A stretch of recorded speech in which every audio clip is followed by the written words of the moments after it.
एनडिबि रुंसारि गोमोथाव ब्रह्म आफादाव बि गनायथि मुंजों मिथिजानाय बिथांनि मुंख्लं खाम्फाखौ दिनै बेखेवबाय। बर' हारिखौ रैखाथि खालामनो आलादा बड'लेण्ड रायजो सोरजिनायनि थांखिजों न'खरखौ गारनानै थांनाय 2005 मायथाइयाव एनडिबि आफादाव थांदोंमोन गोमोथाव ब्रह्मआ। आरो बिथाङा 2010 मायथाइनि 15 डिसेम्बराव सुथुरफोरनि आखायाव मुंख्लं जानो गोनां जादों। आथिखालाव बिथांनि रुंसारि जानाया 15 बोसोराव आगान होबाय। दा बिथांनि मुंखौ अरायसम गोसोखांनो मिथिनो थाखाय बेखौ नोजोर लाखिनानै गोमोथाव ब्रह्मनि जोनोमगिरि बिमा बिफाया न'नि साखाथियाव गावसिनि रां खरसा खालामनानै गोमोथाव ब्रह्म फिसालानि मुङाव मुंख्लं खाम्फा लुनाय जायो आरो बे लुनायखौ दिनै पर्बतजरा ओनसोलनि सेनियर बारग' एनडिबि जोंब्लाव बसुमतारिया गोजा फिथा होनानै बेखेवनानै होयो। मख'नो गोनांदि क'क्राझार जिल्ला पर्बतजरा महकुमानि सिङाव थानाय टेकनजरा फाद्रि बुथिफारा गामिनि मुंख्लं गोमोथाव ब्रह्मनि मुंख्लं खाम्फा बेखेवनाय हाबाफारियाव बाहागो लाफैयो पर्बतजरा ओनसोलनि सेनियर बारग' एनडिबि जोंब्लाव बसुमतारिजों लोगोसे मार्टियार्स एस'सिएशन आफादनि गाहाय आफादगिरि असिम दैमारि आरो नेहाथारि उदांस्रि नार्जारिजों लोगोसे गोबां बारग' एनडिबि बिथांमोनजों लोगोसे रायजो राजाफोरखौ बाहागो लानायखौ नुनो मोननाय जादों।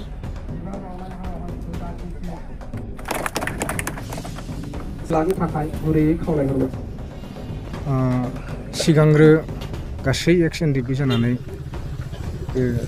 गोमोथाव ब्रह्म बिथांनि जोनोमगिरि बिमा बिफा बिथांमोननिसिम रोजा रोजा हामलायनाय जासिग्रोदों। खारन जाय हाबाफारिखौ जों मावनानै होनांगौमोन बेखौ बिथांमोना गावसोरनि आरजिनाय रांजों बानायनानै जोंनि सिगाङाव बिदिन्थि हिसाबै दिन्थिनायनि थाखाय आरो फारसेथिं गोजोननायबो मोनदों जे बे मोनसे जोंनि थाखाय जारिमिनारि बिदिन्थि हिसाबै जानानै थाथोंसै।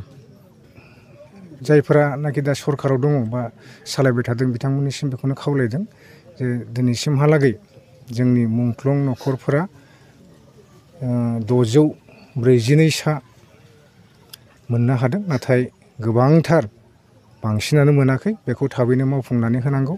जोङो थांनाय समफोराव आसामनि गिबि मन्त्रि डक्टर हेमन्त बिश्व शर्मा बिथांजोंबो सावरायदों।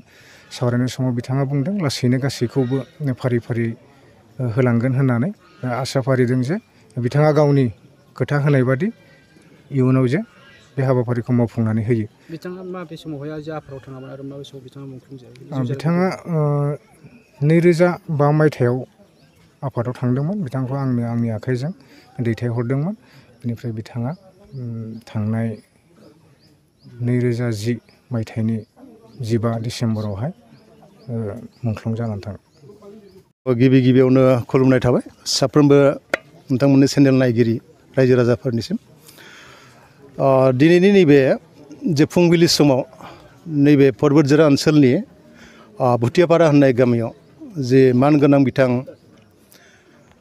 अनिल कुमार ब्रह्म बिथांनि बिसाज्ला गोमोथाव ब्रह्म बिथांनि जे मुंख्लं खाम्फाखौ बेखेवनो जे हाबाफारि लादों बे हाबाफारियाव सफैनो हानानै आङो जोंनि दुलाराय एनडिएफबि मुंख्लं आफादनि आफादगिरि जानानै जोबोरैनो गोजोननाय एबा दुखु मोननायबो फोरमायदों। मानो होनोब्ला जोङो बयबो मिथिगौ जे मोनसे समाव जोंहा साफ्रोमबो बर' माहारिया जोंनि जे आलादा बड'लेण्ड सोरजिनो थाखाय गोबांथार आफाद सोरजिदोंमोन।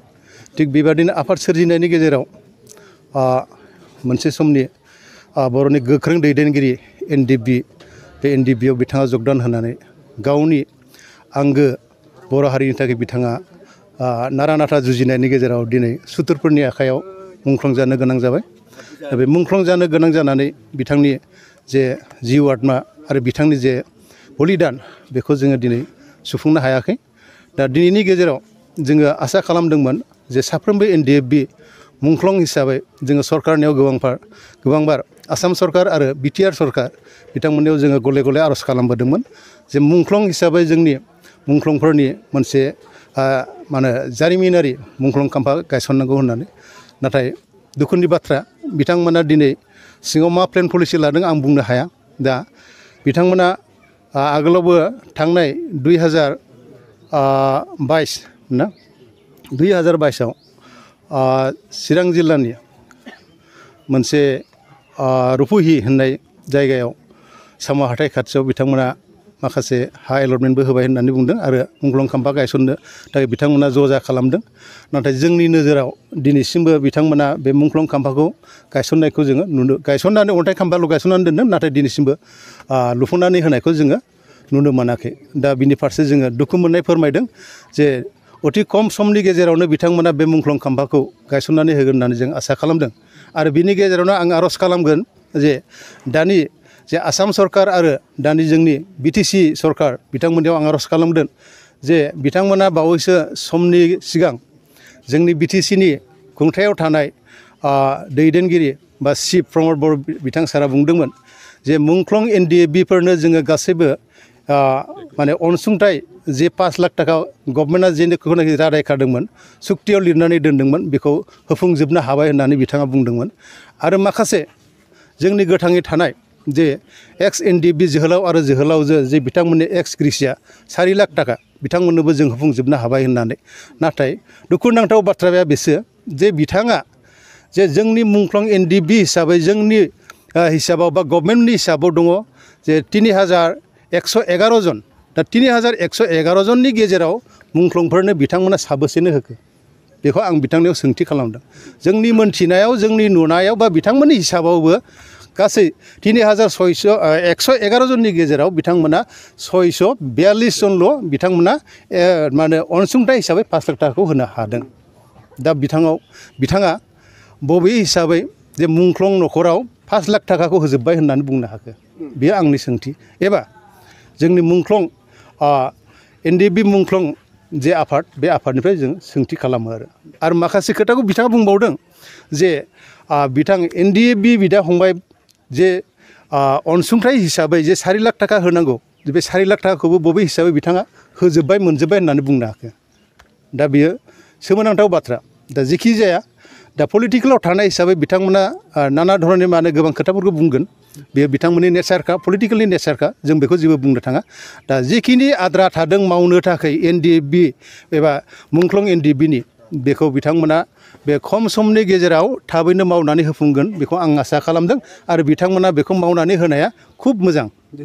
दा आंबो बावैसो मैया दाखालिसो आंबो नोंथांमोननि मिडियानि थ्रुआव नुदों जे बासबारि ओनसोलनि मानगोनां मामोन होनदोंलाय रिसिलाल ब्रह्म बिथाङा गोबाव सम जे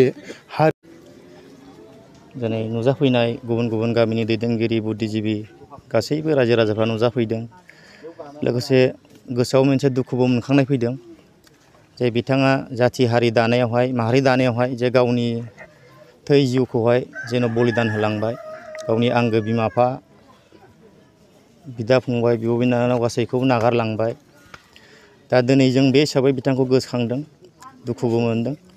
लोगोसे हारि दानायाव जे बिथाङा मैखोम बाहागो लानानै दिनै बे पर्बजरा ओनसोलाव मोनसे सनानि हांखोजों बिथाङा नाम लिरजालांबाय। जों बिथांखौ लानानै जोङो गोग्गानाय मोनदों। आरो बेबायदिनो सारा बिटिआर नाङैनो जेसेबांनाखि बर' माहारि दानायावहाय जायफ्रा गाव गावनि आंगो थै जिउखौ बावलांबाय बे बिथांमोनखौ लानानै जोङो बाक्सानि साम' हाथायाव मोनसे मार्टियार्स टम्ब हिसाबै सेन्ट्रेल हिसाबै जों खालामनो थांगासिनो दं। बे खालामनाया टेन्डारबो जाबाय। अबसे दिनै खामानिखौ लासै लासैनो मावलांबाय थासिगोन। माखासे प्रसेस सोलिनायनि थाखाय सम लादोंमोन। दा थांनाय बोसोराव जोङो जिउथि हजों जों खालामदोंमोन।